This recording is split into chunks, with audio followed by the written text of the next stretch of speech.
Continuando nossos estudos sobre o reino de Deus na Terra, hoje, segundo episódio, vamos ver sobre aspectos que caracterizam o reino de Deus e o diferenciam de qualquer reino humano.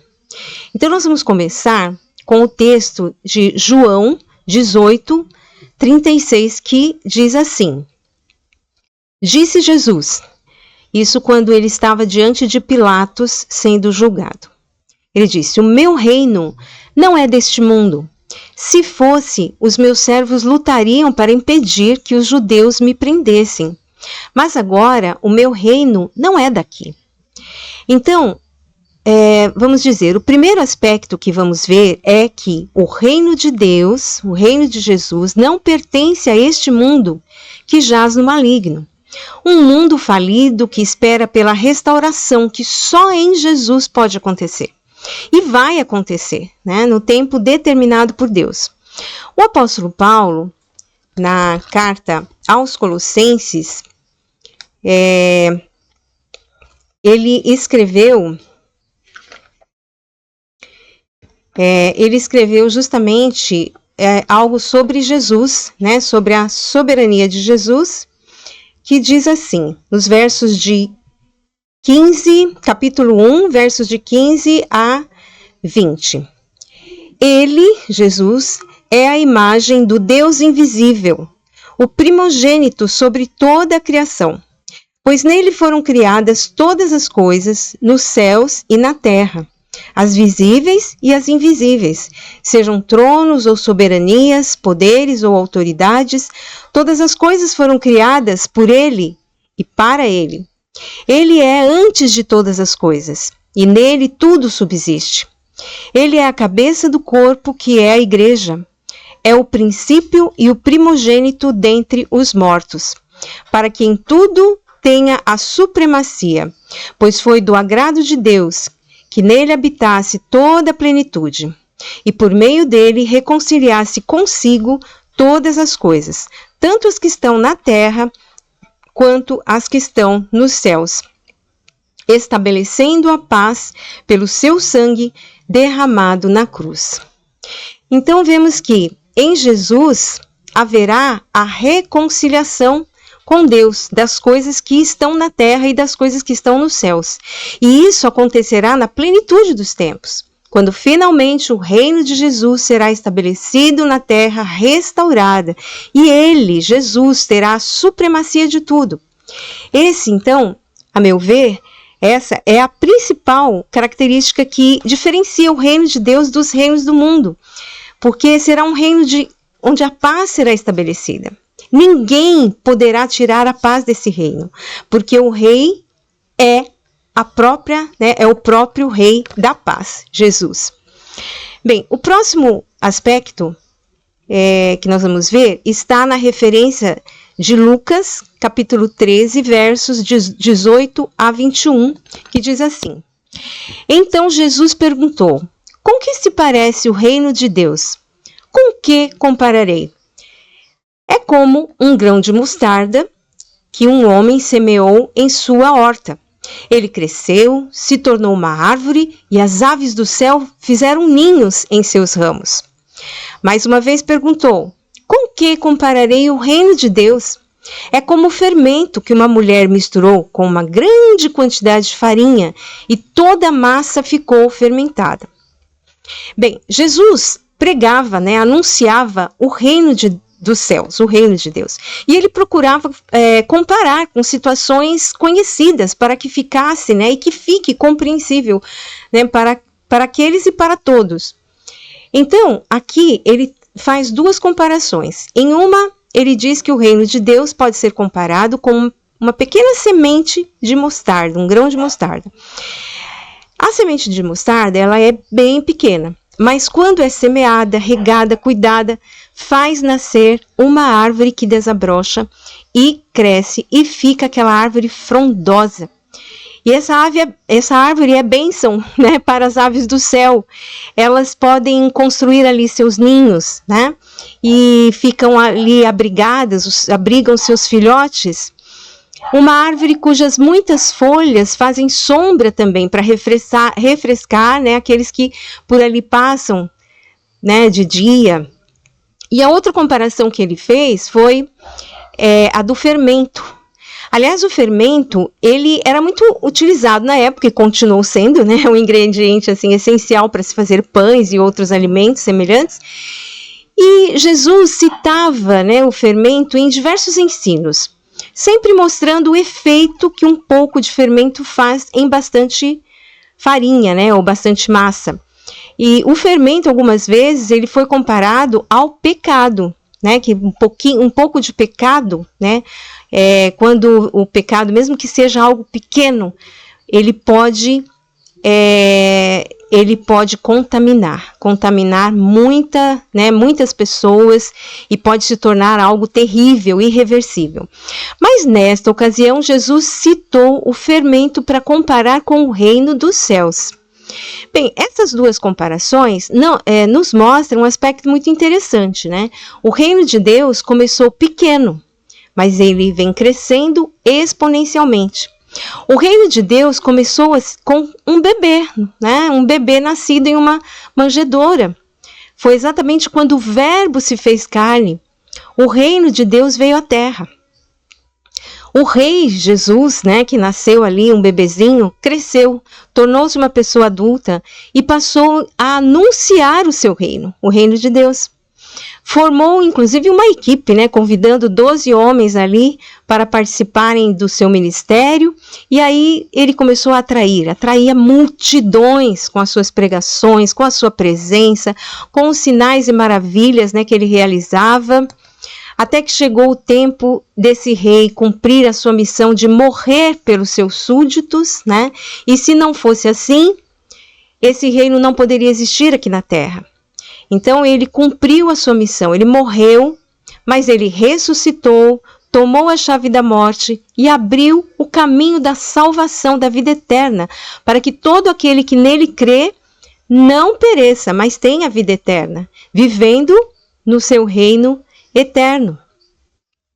E o evangelho do reino dos céus, ele vem sendo anunciado ano após ano, século após século, e assim será até a consumação dos séculos. E o rei que voltou para a região celestial, porém em espírito, ele continua aqui conosco. Estamos em tempo de recrutamento, né, de súditos para esse reino. E o reino está crescendo, tal como a árvore de mostarda e tal como a massa de pão fermentada, conforme as comparações que Jesus fez. Muito bem. E agora vejamos o texto que está em Lucas 17, de 20 a 21. Diz assim: certa vez, tendo sido interrogado pelos fariseus sobre quando viria o reino de Deus, Jesus respondeu: o reino de Deus não vem de modo visível, nem se dirá aqui está ele ou lá está, porque o reino de Deus está entre vocês. E assim, outro aspecto, né, que caracteriza o reino de Deus, baseado então nesse texto, é que ele é invisível. O reino de Deus, ele não ocupa determinado território aqui na terra, porque, como Jesus disse, né, esse reino, ele está entre nós, né? Então, quando Jesus ele esteve corporalmente aqui na terra, quando Jesus estava corporalmente aqui na terra, poucas vezes, né, ele ficava sozinho, né? Apenas mesmo naqueles momentos em que ele se retirava, se separava de todos para ter aquele período de oração, né, ao Pai, para orar ao Pai, para se derramar na presença do Pai, né, se alimentar também espiritualmente. E normalmente isso era nas madrugadas. Na maior parte do tempo, Jesus estava entre as multidões ou entre os seus apóstolos.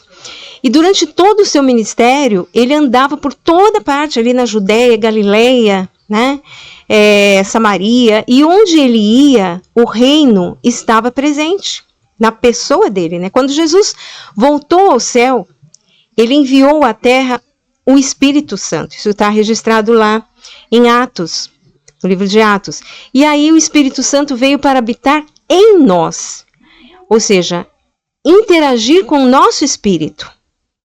E claro, o espírito daqueles, né, está naqueles que creem em Jesus, evidentemente, né, que arrependem-se dos seus pecados, entregam o governo de sua vida ao Rei Jesus e assim recebem, né, esse presente incomparável que é o Espírito Santo, Espírito de Deus, o dom do Espírito Santo. E assim ficamos ligados a Deus, né, com Jesus, através do seu Espírito. Desta forma, o reino, ele está presente em espírito. Onde estiver um súdito ou mais, né, um ou mais súditos do reino de Deus, esse reino está presente, porque o Espírito está ali, naquela pessoa, o Espírito de Deus, o Espírito de Cristo. Então, até que Jesus volte corporalmente à terra, restaurando todas as coisas, o reino de Deus está entre nós. Conhecer essa verdade é algo que nos incentiva, né, nos encoraja a conhecer mais e mais sobre o nosso Rei e qual é a vontade dele para cada um de nós que somos seus súditos. Muito bem, agora por último nós vamos ver o texto que está no Salmo 45, versículo 6, que diz assim: o seu trono, ó Deus, subsiste para todo sempre, cetro de justiça é o cetro do teu reino. Esse poema contido, né, no livro dos Salmos, ele traz outro aspecto do reino de Deus, né, bem característico, que é a questão desse reino ser eterno, né? Esse reino não acaba. Ele veio na pessoa de Jesus, por enquanto ele é espiritual, ele vai ser estabelecido no final dos tempos e será eterno. Ele é eterno. Nunca vai acabar. Jesus voltará e reinará para sempre, e reinará com justiça. O salmista afirma que o cetro do reino que veio dos céus é um cetro de justiça. Ou seja, as decisões tomadas por esse rei não tem sombra de erro nem de dúvida. Nunca comete qualquer injustiça. São decisões perfeitas. A gente sabe que o cetro, né, é o objeto cetro, é o símbolo de um comando, né, de um rei. Suas decisões são soberanas, né, mas quantas decisões erradas outros reis humanos, já tomaram na história da humanidade, ao ponto inclusive de levar seu reino à destruição. Mas Jesus é o Rei dos Reis, o Senhor dos Senhores. Ele é perfeito. Ele é a fonte da sabedoria e do discernimento.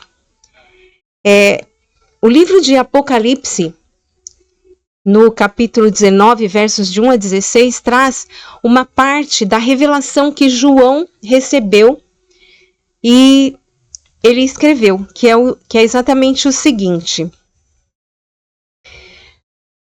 vi os céus abertos e diante de mim um cavalo branco, cujo cavaleiro se chama Fiel e Verdadeiro. Ele julga e guerreia com justiça. Seus olhos são como chamas de fogo, e em sua cabeça há muitas coroas, e um nome que só ele conhece e ninguém mais. Está vestido com um manto tingido de sangue, e o seu nome é Palavra de Deus. Os exércitos dos céus o seguiam, vestidos de linho fino, branco e puro, e montados em cavalos brancos. De sua boca sai uma espada afiada, com a qual ferirá as nações. Ele as governará com cetro de ferro. Ele pisa o lagar do vinho do furor. Ele pisa o lagar do vinho do furor da ira do Deus Todo-Poderoso. Em seu manto e em sua coxa está escrito este nome: Rei dos Reis e Senhor dos Senhores. Apocalipse é um livro que traz assim grandes revelações da parte do Pai e do seu Filho Jesus, né? Jesus Cristo, para a sua igreja. E é um livro que traz também uma linguagem simbólica, que pode ser interpretada com o auxílio do Espírito Santo e do conhecimento de Deus através de outras passagens bíblicas também. Nesse texto, que traz linguagem simbólica, fala sobre o Rei dos Reis, sobre o seu domínio, sobre a sua soberania, que foi conquistada com preço de sangue. Por isso que, o texto fala aqui nessas manchas de sangue, né? E foi o seu próprio sangue derramado na cruz do Calvário. Foi o castigo que nos traz a paz, um castigo que era nosso, mas ele tomou para si, e o castigo que ele tomou para si nos traz a paz, mas que para ele foi um preço assim muitíssimo alto, e ele pagou, ele venceu, e ele então se tornou o Rei dos Reis, ele é o Rei eterno. Muito bem, ouvinte, eu pergunto, você já pertence a esse reino? Olha, quem se tornar súdito desse reino, perseverando até o fim, é vencedor, é vencedora e viverá eternamente com o Senhor. Caso contrário, se ao invés de preferir o reino de Deus, preferir os reinos do mundo que não subsistirão, também não subsistirá. Agora é a hora. Venha para o reino de Deus. Por enquanto é invisível, é espiritual. Nós entramos nesse reino pela fé em Jesus, o Filho de Deus. Então, se você já é súdito desse reino, procure se desenvolver mais e mais no conhecimento do Rei dos Reis e aproximar-se mais e mais dele. O melhor lugar do mundo é aos pés do nosso Rei, do nosso Salvador, Jesus Cristo. Então é isso por hoje. Meu desejo é que as maiores bênçãos sejam derramadas sobre você, que essa mensagem realmente fale ao seu coração. Peço também que você deixe o seu like, aí se não se inscreveu no canal, se inscreva, compartilha essa mensagem para que outros também sejam abençoados. E voltamos no próximo episódio desta série. Até lá!